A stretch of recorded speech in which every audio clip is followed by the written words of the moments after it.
Ryan Reynolds here from Mint Mobile. With the price of just about everything going up during inflation, we thought we'd bring our prices down. So to help us, we brought in a reverse auctioneer, which is apparently a thing. Mint Mobile Unlimited Premium Wireless. How to get 30, 30, bit to get 30, bit to get 20, 20, 20, bit to get 20, 20, bit to get 15, 15, 15, 15, just $15 a month? Sold! Give it a try at mintmobile.com/switch. $45 up front for 3 months plus taxes and fees. Promo rate for new customers for limited time. Unlimited more than 40 gigabytes per month. Slows full terms at mintmobile.com. Atheists, agnostics, long-haired weirdos, short-haired weirdos, vandals, hooligans. The government, hug the government, love the government, hug the government, love the government, hug the government. Welcome to The Politics Guys, a place for bipartisan, rational, and civil debate on American politics and policy. I'm Northern Kentucky University political scientist Michael Baranowski. My guest today is attorney, author, and historian Talmadge Boston. His books include Cross-Examining History, Raising the Bar, The Crucial Role of Lawyers in History, and most recently, How the Best Did It, Leadership Lessons from Our Top Presidents, which we'll be talking about today. Talmadge Boston, welcome to the show. Glad to be on the show, Mike. Your book is about leadership lessons from 8 presidents, and those are Washington, Jefferson, Lincoln, both Roosevelts, Eisenhower, Kennedy, and Reagan. And so I think the first obvious choice is, you had 45 presidents to choose from. Why those 8? The choice of the 8 best presidents came largely from the C-SPAN presidential ranking poll. Every time one president leaves the White House and a new one comes in, C-SPAN takes a vote of the country's 150 leading historians and asks them to rank the presidents from best to worst on the basis of 10 presidential leadership traits. The last 2 times that they took the poll, the results were the same, 1 through 9. 1 Lincoln, 2 Washington, 3 FDR, 4 Theodore Roosevelt, 5 Eisenhower, 6 Truman, 7 Jefferson, 8 Kennedy, 9 Reagan. The only adjustment that I made to the C-SPAN ranking, I think Truman is overrated. He got us into Korea and had no idea how to get us out. He had no idea how to deal with McCarthyism and the Red Scare. He gets credit for dropping the bombs and bringing a quick end to World War II. I think that was a no-brainer. He had to drop the bombs. Or plan B was the U.S. was going to have to invade Japan and thereby lose hundreds of thousands, if not millions of lives. So I think Truman is overrated. The best thing that ever happened to him was David McCullough wrote a wonderful biography of him that won the Pulitzer that I think is largely responsible for his high ranking. And I think Reagan's underrated. Also, since I'm trying to sell my book to both Republicans and Democrats, in the modern era, I wanted to have 2 great Democratic presidents, FDR and JFK, and 2 great Republican presidents in Eisenhower and Reagan. And then last but not least, in this highly polarized era that we're living in, I want people who read the book who are Republicans to recognize that we've had great Democratic presidents. And I want people who read the book who are Democrats to recognize that we've had truly great Republican presidents and maybe start to tear down these walls that divide the parties that cause our government to be dysfunctional. I'd say those are some pretty solid reasons. In addition to your choice of presidents, one of the things I really liked about the approach you took is you didn't just look at their strengths as leaders, but you also looked at their flaws. For every president, you actually had a section about their flaws. And so I was wondering, what do you see as the main value of taking the time in each profile to really seriously consider the flaws of each of these leaders? Well, Ken Burns likes to talk about his films and how they always portray not only the strengths but the flaws as emotional archaeology. And I think that it's important for the reader to recognize that none of these guys were perfect. In many respects, none of them belong on pedestals, that they all were flawed. The flaws section of each chapter for each of the 8 presidents is not particularly long, but it does highlight what I think needs to be addressed. The main guts of each chapter is dealing with the most important leadership traits, typically 3 per president, that I thoroughly describe as to what the traits were, how they used them, and why they caused them to be successful. And then at the end of each chapter, I have a series of questions for the reader to ask him or herself, how am I doing in connection with these 3 leadership traits that I just read about? How am I doing at being able to unify my organization and build consensus when there are warring factions? How am I doing in knowing when to be patient and when to play hardball? How am I doing in knowing how to not only be optimistic, but to inspire optimism throughout my organization? So the target audience for my book is anybody who is or aspires to be a leader. And if you're already a leader, how to be a better leader. And so that's what these questions are aimed at, to provide an interactive component to the book to force the reader to stop and evaluate himself in the context of these traits that are described in each chapter. Well, let's talk a little bit about the 8 presidents. And I just thought we could go chronologically, maybe focusing on what you see. You mentioned three things for each president. There are 24 traits in all, but if we could focus, just because if we did all of them, we could probably be here for hours. It'd be a great conversation, but I know we're limited. So for each president, maybe we could take a look at what you see as really the key strength, leadership strength, as well as their biggest flaw, starting with George Washington. Well, I think Washington's greatest strength was his integrity and therefore total credibility. That if you're going to be the leader of any organization, you better have a moral compass. The people in your organization better be able to take your words to the bank and never doubt the veracity of what you're saying. And Washington embodied that trait throughout his life. In terms of his weakness, he originally had a weakness of having an ungovernable temper, but he managed to overcome that. His weakness that lasted until shortly before his death was his commitment to slavery, even though he was bothered by it, so bothered that close to the end of his life, he created a new will that emancipated his slaves after his death. So Washington didn't have a whole lot of flaws, and that's why he's regarded so highly, number 2 in the C-SPAN poll, first in war, first in peace, and first in the hearts of his countrymen. Somebody who was unanimously chosen to lead the Continental Army, unanimously chosen to lead the Constitutional Convention, unanimously chosen to be president of the United States for both his first and his second term. And when you have that kind of track record for being fully appreciated by everyone with no exceptions, that's a pretty virtuous fellow. Yeah, absolutely. And I almost hate to follow him with Jefferson. Longtime listeners of the show will know that Thomas Jefferson is my least favorite president. I'm a serious Jefferson hater. I have all kinds of problems with him as a human being, but I recognize his skills certainly. So I will grit my teeth as you talk about what you see as the main leadership strength of Thomas Jefferson. Well, Jefferson did a good job of bringing the country together after the, in my opinion, largely disastrous presidency of John Adams, in which the Federalist Adams and the Federalist-controlled Congress enacted the Sedition Act, which made it a crime punishable by incarceration for anyone to criticize President Adams or any Federalist policy. And so people were actually thrown in jail under that law for exercising their right of free speech and free press. Fortunately, the Sedition Act expired by its terms at the end of Adams' presidency, but that was the nature of the divided country that Jefferson took on as he became our third president. In his first inaugural address, close to the very beginning, he said, look, folks, we are all Federalists. We are all Republicans, i.e. we are all Americans, and we better start acting that way or this country is not going to make it.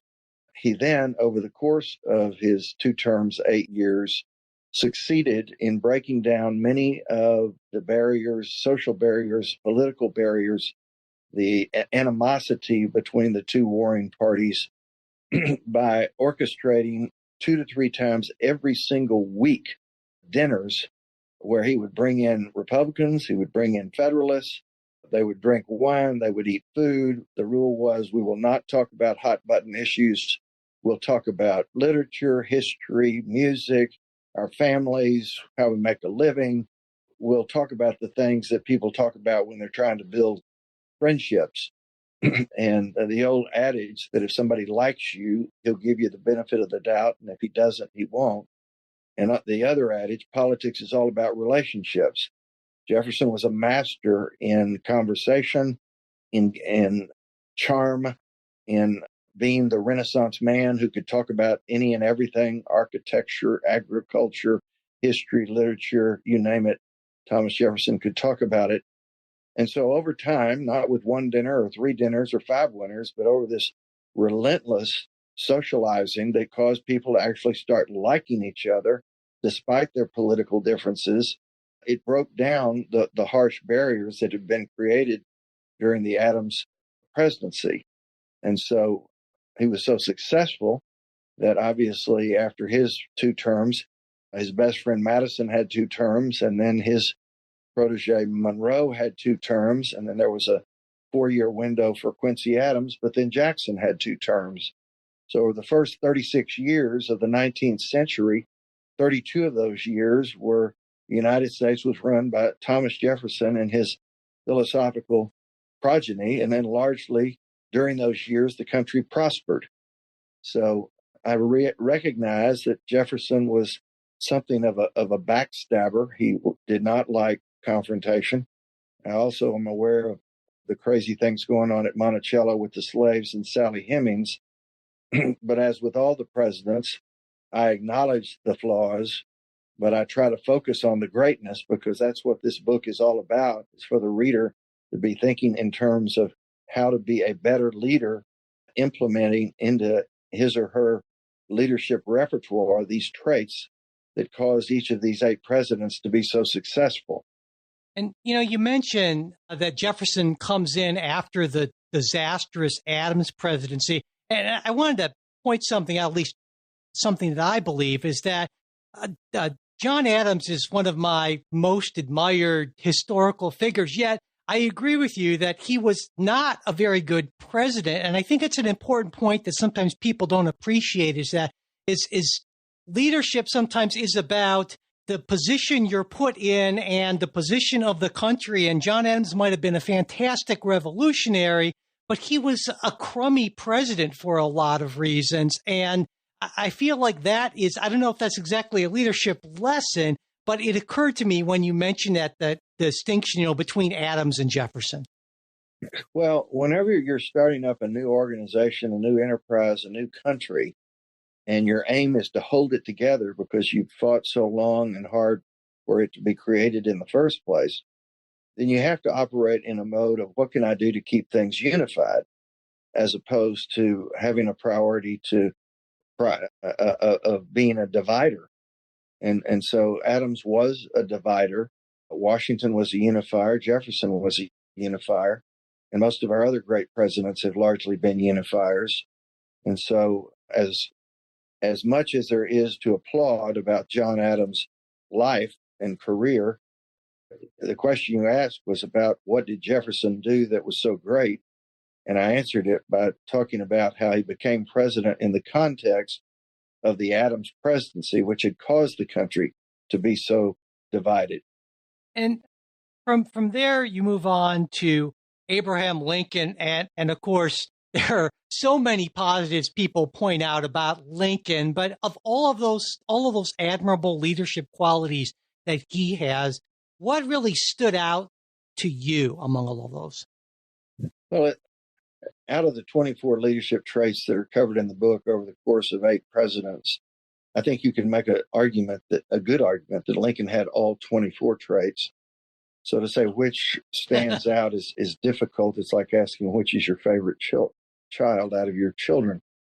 But if I had to answer the question, it would be his magnanimity, which is a word that isn't used often because so few people have it, but it means somebody who is forgiving, somebody who is committed to standing above the fray, somebody who does not take the bait when somebody is trying to engage on a negative basis with him. And over the course of his presidency, Lincoln demonstrated that time and again, famously with his team of rivals cabinet. 3 of his cabinet had actually run against him to get the Republican nomination in 1860. 2 of the 3 quickly came around, William Seward and Edwin Stanton, and soon recognized that Lincoln was the smartest guy in the room. But Salmon Chase, his Secretary of the Treasury, never came around and, in fact, was constantly undermining Lincoln. And yet Lincoln never took the bait and wanted, famously, his team of rivals to be the smartest people, to be able to give him counsel and make sure he considered all the necessary options before making a final decision. And so he wanted Chase in the room, despite Chase's propensity to try to undermine him. Similarly, with the Union generals at the start of the war, and in particular, George McClellan, who was the lead general, was constantly trying to undermine Lincoln, called him a baboon, acted like he didn't know anything about how to conduct a war as commander-in-chief. And McClellan had been an honors graduate of West Point and thought he and only he knew how to conduct a war. The fact was that he may have known the X's and O's of conducting a war, but he didn't have the guts to fight a war and was reluctant to fight. And Lincoln recognized this and finally fired McClellan. And Lincoln, in the meantime, had gone to the Library of Congress and studied up on military history and military strategy and devised the plan that won the war. And then finally, Lincoln had a wife, Mary, who was essentially, during his presidency, a shrew, who woke up every day trying to think of ways to embarrass him and undermine him. And Lincoln never took her bait and stayed above the fray with her.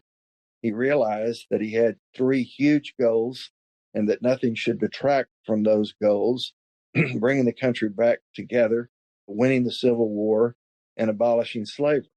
And so by staying above the fray and never getting involved in interpersonal strife, the way so many people have a tendency to do, that was a central factor in his being regarded by most historians as our greatest president.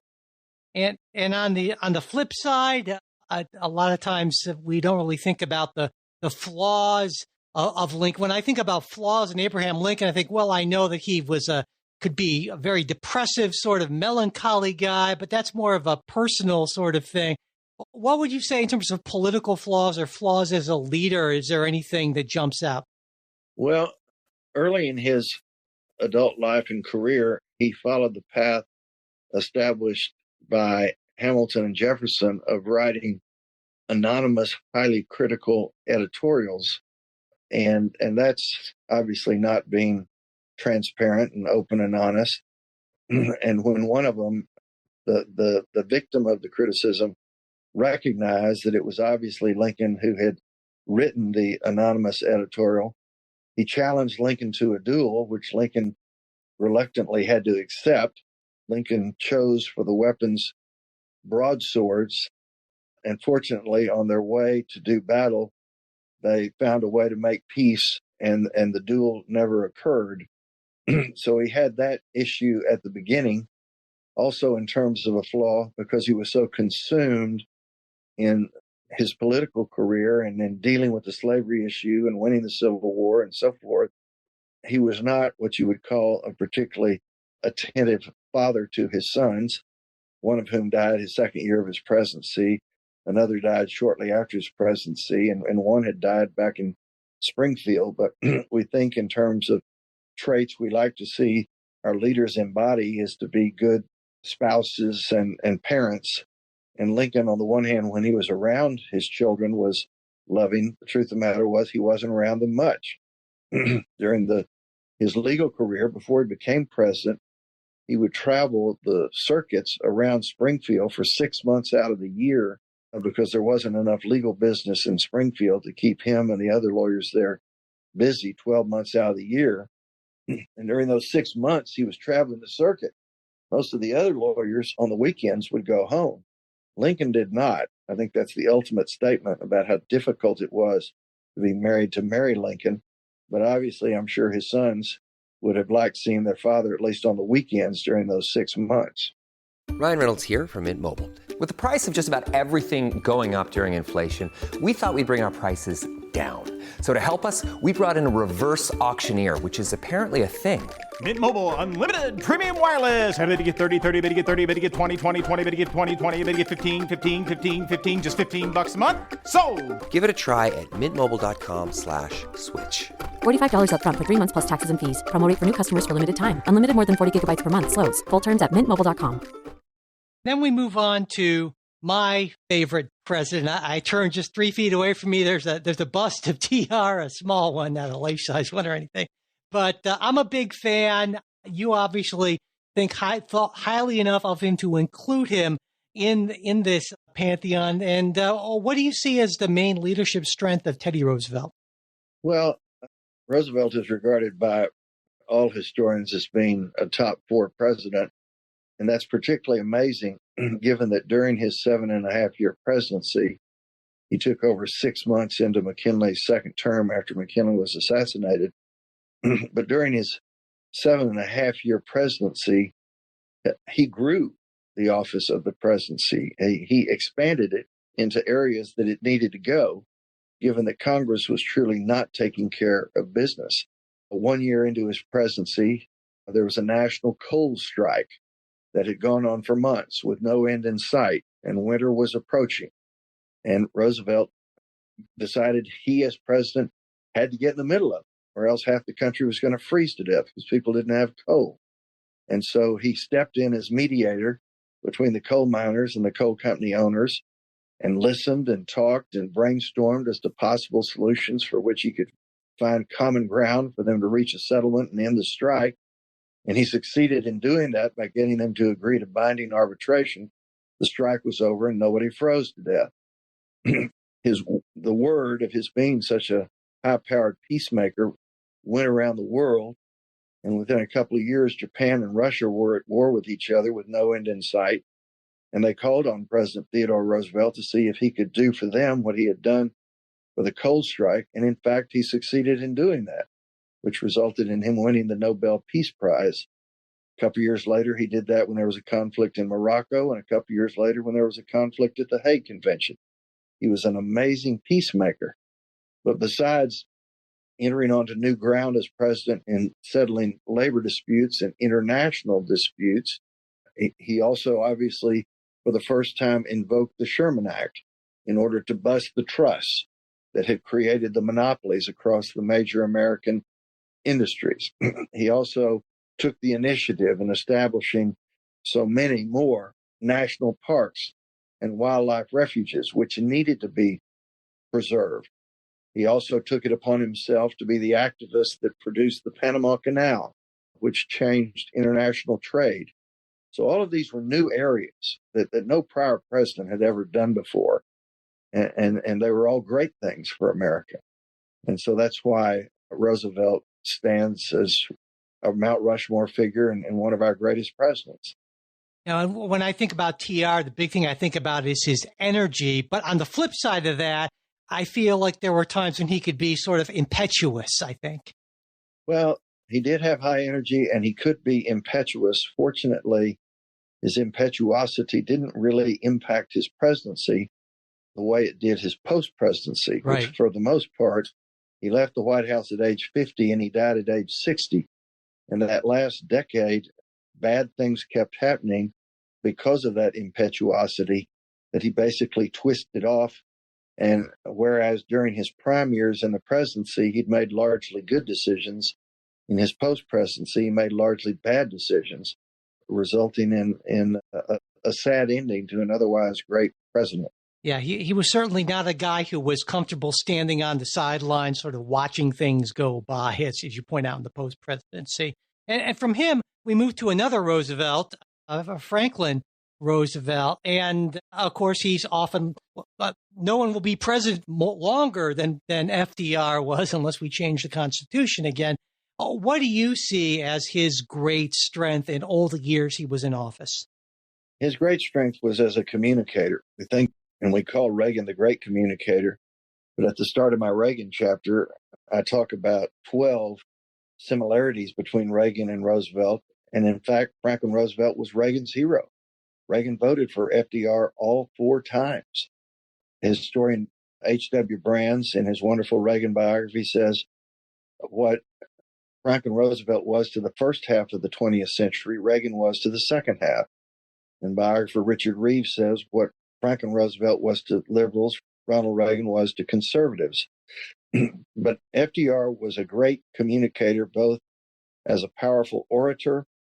His famous inaugural address, "We have nothing to fear but fear itself," that snapped the country out of feeling sorry for itself and realizing things had to turn around as far as this Great Depression was concerned. His great address after the bombing of Pearl Harbor, where he talked about American resolve in doing what it would take to defeat this vicious enemy who had done what Japan had done. But also, besides this vigorous oratory, he also had a wonderful, calm conversational delivery in his fireside chats that over the course of his presidency persuaded America to get out of its stuck mindset of isolationism, which it had had for 20 years, that most Americans in the late 30s and early 40s did not want to participate in a war halfway around the world as they had done 20 years before. And yet Roosevelt recognized that Hitler was serious, that he was on the verge of taking over Europe, and then it would be Asia, Africa, Australia, and the high seas, and then the United States. And if the United States stayed out of the war, then Hitler would be coming at us sooner or later. And so over the course of these fireside chats, he gently persuaded Americans that isolationism was no longer a viable position in light of what Hitler was doing and what Hitler's objectives were. And so to be able to move the national mindset toward being willing to go halfway around the world and fight a war was a major achievement and was one of the great things accomplished during his presidency. One of the things that surprised me, I remember growing up and reading about FDR, is the amount of hatred in some quarters for Roosevelt, because I'd always thought before I'd looked into it that, well, everyone loved FDR, but my gosh, there were some people who passionately hated the man. And I'm wondering if that had anything to do with any of his flaws, perhaps, as a leader. No, I think it was mainly their hatred of the fact that he greatly enlarged the federal government. Yeah. Of course, he did it in an effort to bring an end to the Great Depression. But those people who had such animosity toward him were an insignificant minority in the grand scheme of things. He was elected president 4 different times, and in each of those elections, he got over 80% of the electoral votes, which in my mind is essentially a landslide victory, 4 out of 4.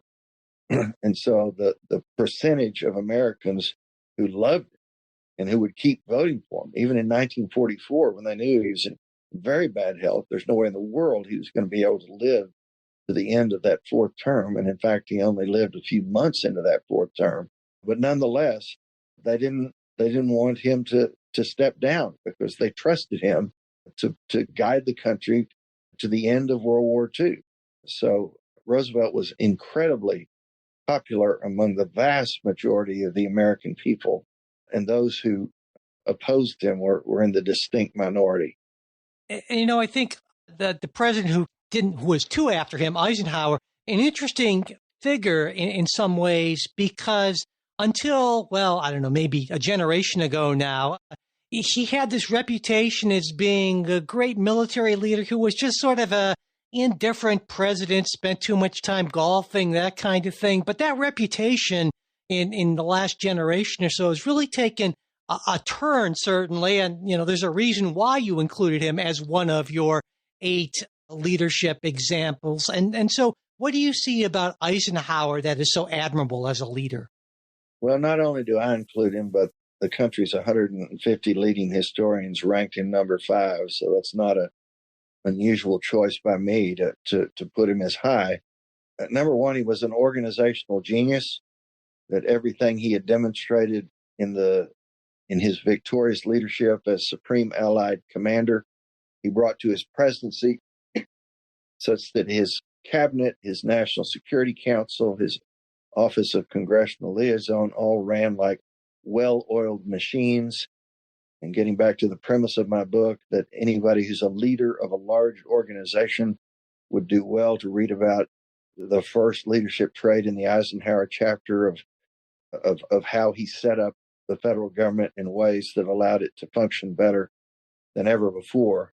A second factor was that when Eisenhower left the presidency, his papers were held as confidential for national security reasons for a few years, as is true of all presidents. But once they became available to scholars and they started digging in, they realized that their perception, which you just mentioned, that he was old and played too much golf and wasn't that involved, was totally false, that he was in the big middle of everything, that he was the decision maker, and that his decisions were largely extremely sound, such that we can look back on the Eisenhower presidency, and in 6 months, he brought an end to the Korean War that Truman had no clue how to end. Within a year, he brought an end to McCarthyism, which Truman had no idea how to deal with. And thereafter, we had nothing but peace and prosperity, which is an amazing record for any presidency. And so Truman once said it takes 50 years for the dust to settle before people can truly evaluate a historical legacy. It did take some time, but once all the facts were on the table, people recognized Eisenhower for being the fantastic president that he truly was.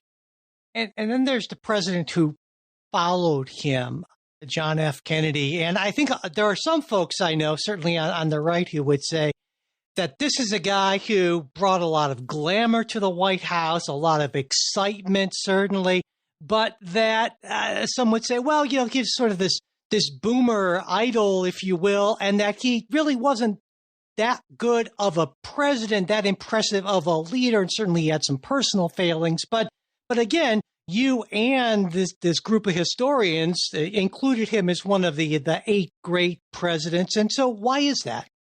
Well, I think that those people who think that Kennedy was largely form and no substance are just demonstrating that they've not studied his presidency. And that if you do study his presidency, you recognize that even though he was president for less than 3 years, famously 1,000 days, in fact, he was a terrific president. He came into the office with a thoroughly undistinguished career as a congressman and senator, had never been involved in any major piece of legislation. He was largely a playboy. But once he became president, he got very serious in a hurry.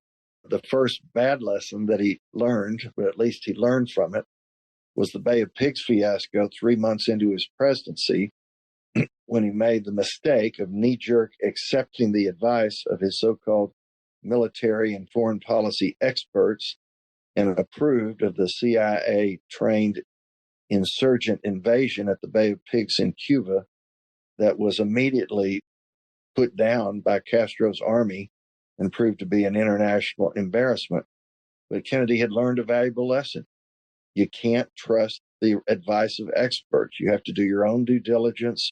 You have to make the decisions on your own after much discussion and reflection. And thank goodness he learned that lesson, because 18 months later, he was the president when the Cuban Missile Crisis arose.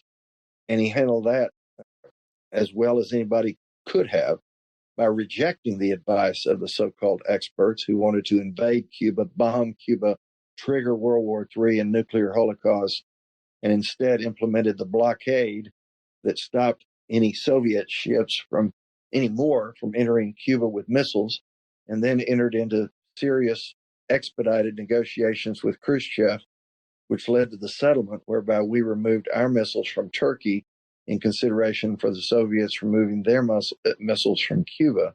World War III was avoided, no nuclear holocaust, no lives were lost. And through it all, because of the tape recordings of the 42 hours of discussions during the 13 days, we know that John F. Kennedy was the cool head in the room, the decision maker who brought about that fantastic result.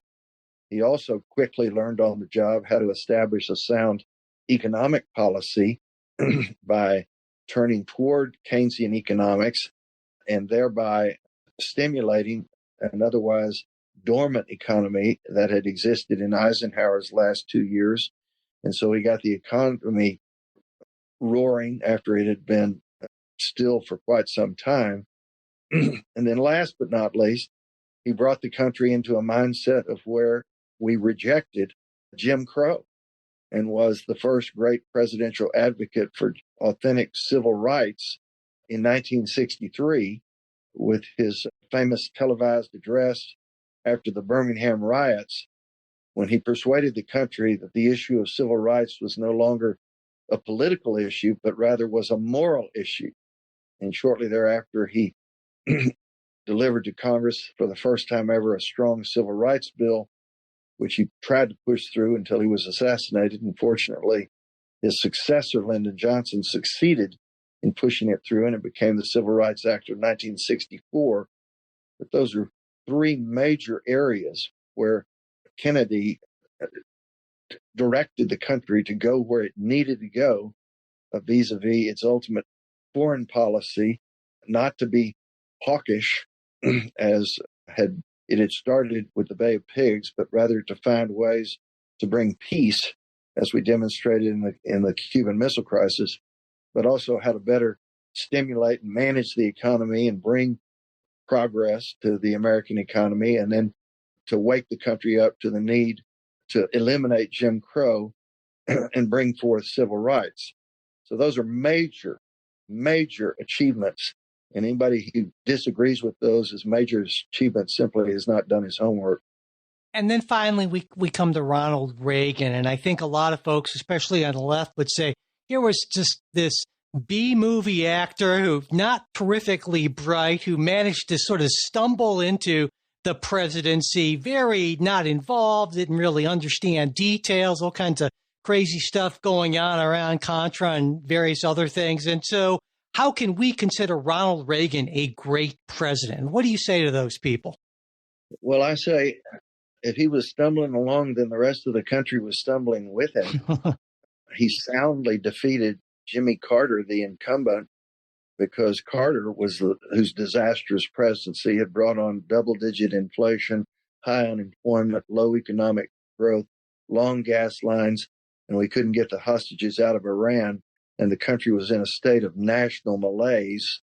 And it was the greatness of Ronald Reagan and his capacity to inspire optimism throughout the country that created a huge crossover of Reagan Democrats as well as Republicans. He's the man who directed the bringing an end to the Cold War. And so his foreign policy, as far as that was concerned, was off the charts A+. He did what nobody thought he could possibly do. He revived the American economy with his tax cuts, although they came with a price of deficits.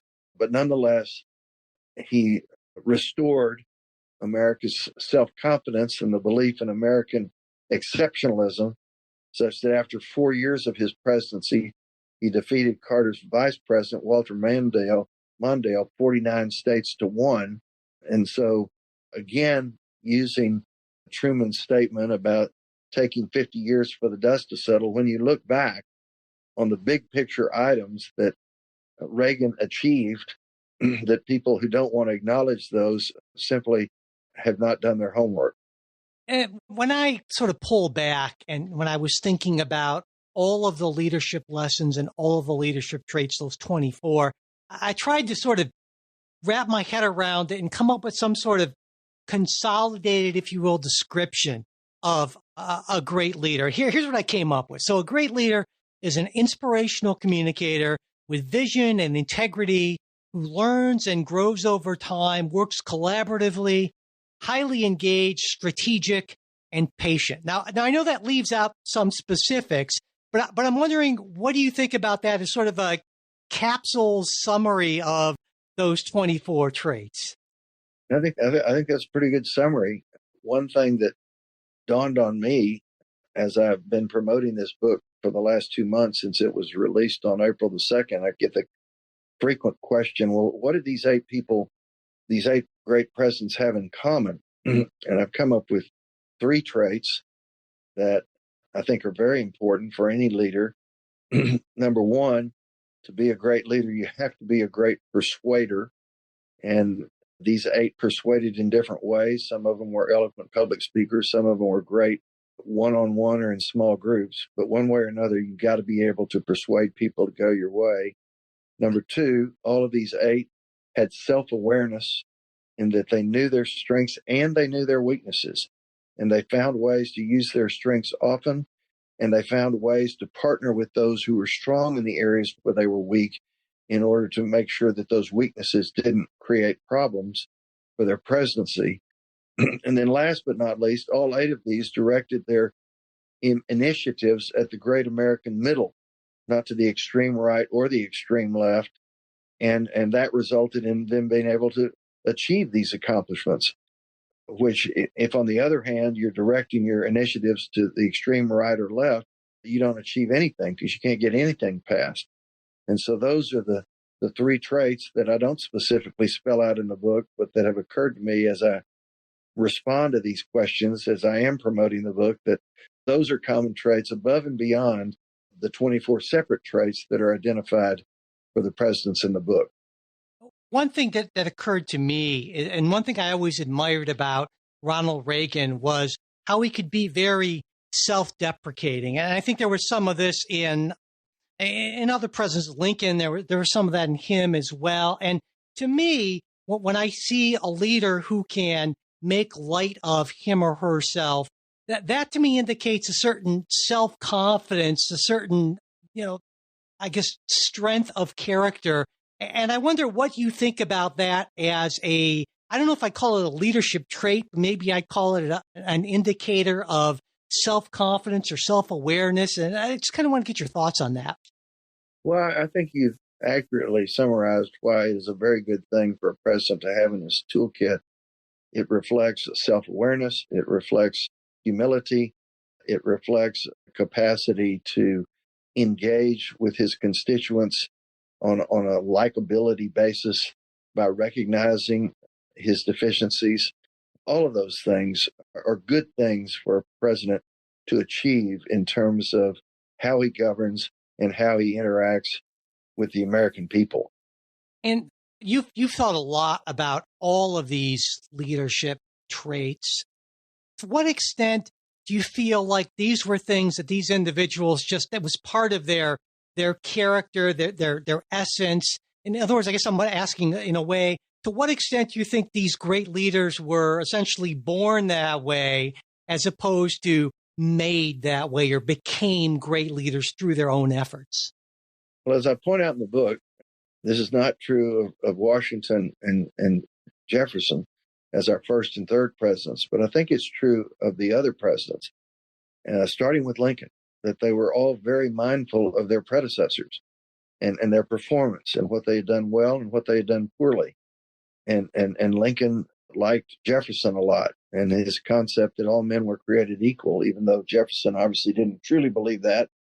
Jefferson truly believed that all white men were created equal, but he lived with slavery in Monticello and in the country and so forth.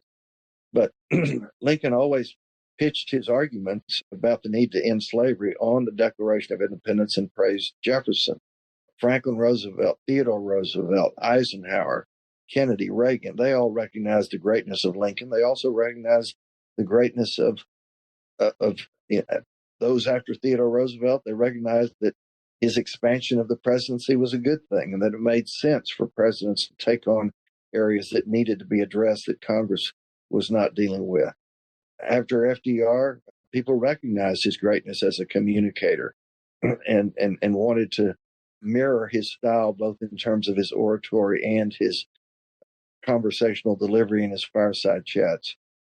Reagan obviously had a high regard for Roosevelt and Eisenhower. Eisenhower greatly admired Reagan. As soon as Reagan hit the stage in 1964 in the famous national television address on behalf of Barry Goldwater a week before the 1964 election, Eisenhower said to himself, "We picked the wrong guy.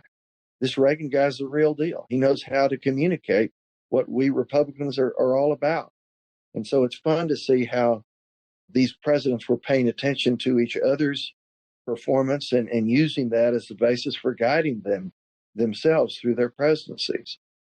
And if we move up into the present, obviously this November, Americans will be choosing the next president. And one of the things that makes this a somewhat unique election is that we'll be able to look back at both Joe Biden and Donald Trump as presidents, because they both will have served essentially 4 years at that point. And so we can consider how they have been as leaders in the presidential role. And so when you reflect, let's start with just Donald Trump, since he was before Biden. When you reflect on Donald Trump's time in office, what would you say is a key strength that Trump has as a leader, as well as maybe a key flaw, a key weakness? Well, in terms of his strength, and this is one of the traits that I identify with Eisenhower, I think Donald Trump knows how to play hardball in negotiations. He certainly conducted himself that way as a businessman, which obviously led to hundreds, if not thousands, of lawsuits. But I think that is a trait among the 24 that I think you can put into Trump's columns. His key flaw is he has no moral compass or integrity whatsoever, as was demonstrated in his response to the November 2020 election and his role in January 6th. So that's where I come out on Donald Trump. He has no moral compass, and that is a very dangerous trait for any president or presidential aspirant for a second term to have. Yeah, certainly that's pretty big as flaws go. What about if we turn to Joe Biden? Well, so far, what do you see as his main leadership strength and his biggest flaw? Well, in terms of a strength, I think he genuinely tries to work with people across the aisle. He's had limited success in that area, but at least he seems to try, because obviously that's necessary given how divided Congress is. If he ever wants to get any of his legislation passed, there's going to have to be some give and take and compromise in order for deals to be made.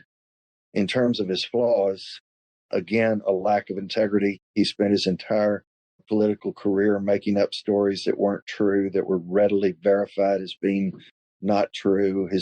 His role in playing along with and encouraging his son Hunter and his consulting scam. He is a fundamentally low IQ human being and always has been, graduated at the very bottom of his law school class. His comrades in the Senate have always recognized that he was the dullest knife in the drawer. And now, of course, he has dementia, such that it's all that he can do to read and stumble through a teleprompter. And so he also is and he and Trump will both, in my opinion, ultimately be regarded as bottom 10 presidents. Yeah. And certainly there are some people on the left who would hear your characterization of Joe Biden and say, that's just none of that is true. But I think more generally, they're welcome to have that opinion. Absolutely. Yeah. And I'll respect their opinion, but all I know is I've been paying attention to this man since he first tried to run for president in the 1980s. The record in support of everything I just said is absolutely true and can be readily verified. And so if they don't want to agree with it, it's a free country. They can do that. But once again, they're showing they have not done their homework. Yeah. But I think more generally, regardless of whether or not people will agree or disagree with your overall assessments of the leadership strengths and flaws of Trump and Biden, I think it's fair to say that most people aren't exactly super impressed with either of these folks. And so that led me to wonder, well, is presidential leadership or our great leaders thinner on the ground today? Or is there something about our system or our culture that makes it less likely for us to get people like an FDR or a Reagan or something like that? And you've thought a lot about leadership in a lot of ways and presidential leadership. What do you think about that? Is it tougher for sort of great leaders to rise to the top these days? Yes.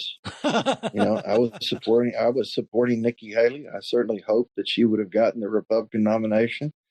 I think she's a terrific and young, in her early 50s, leader with a track record as governor and as a UN representative, as a eloquent speaker, a superb debater, and presumably she's waiting in the wings for 4 years from now when both of these old guys will hopefully be off the stage and out of our minds forever. So there are people, and I truly believe 4 years from now, there will be a new generation of leaders that have some of the traits that I've covered in my book and that will lead the country back toward its greatness the way Ronald Reagan did 40 some odd years ago. And they're out there. But in the meantime, unfortunately, none of them are the presumptive nominees of their parties. And so we're stuck with what we've got in the way of those presumptive nominees. And we just have to hope that over the next 4 years, regardless of who wins the November election, that somehow the country will survive in a way that will allow the new generation of leaders to step up in 2028 and lead us in to new and better directions and toward a shining city on the hill that both Franklin Roosevelt and Ronald Reagan talked about. And I think that's at least a somewhat optimistic note. And listeners know I like to end on an optimistic note. So we will do that. And Talmadge Boston, I just want to thank you very much for taking the time to talk with me. It was a really fascinating book. And I should point out to folks that it's not just for people who are interested in presidential leadership, because as you mentioned, there are a lot of things for people to think about and reflect on. And you've designed the book in a way to get people to perhaps become better leaders themselves. And so I think it's very valuable for that reason as well. All right. Well, thank you very much, Mike. I enjoyed being on our show, and I hope that people, after they listen to this, will get on Amazon and remember How the Best Did It, Leadership Lessons from Our Top Presidents, and give it a try. Absolutely. And we'll make sure we have that link in the show notes. Thanks for listening to this Politics Guys interview. If you're not already a supporter of the show, I hope you'll consider becoming one, because without our supporters, we wouldn't be able to do this. And when you become a supporter, you get not just that warm, fuzzy feeling, knowing that you're supporting a good cause. I like to think we're a good cause, but you also get stuff like ad-free versions of everything we put out. You get our supporter exclusive midweek show, the full length of that, not just the preview. And you also get to be part of our Discord group if you want. And there's always some interesting conversations going on there.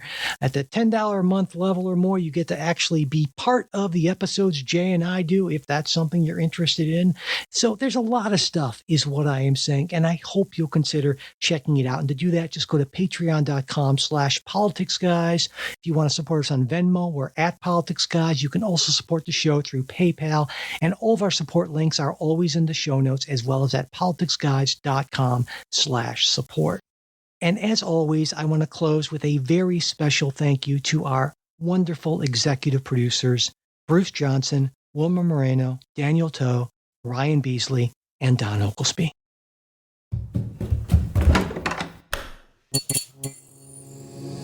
This podcast is part of the Democracy Group,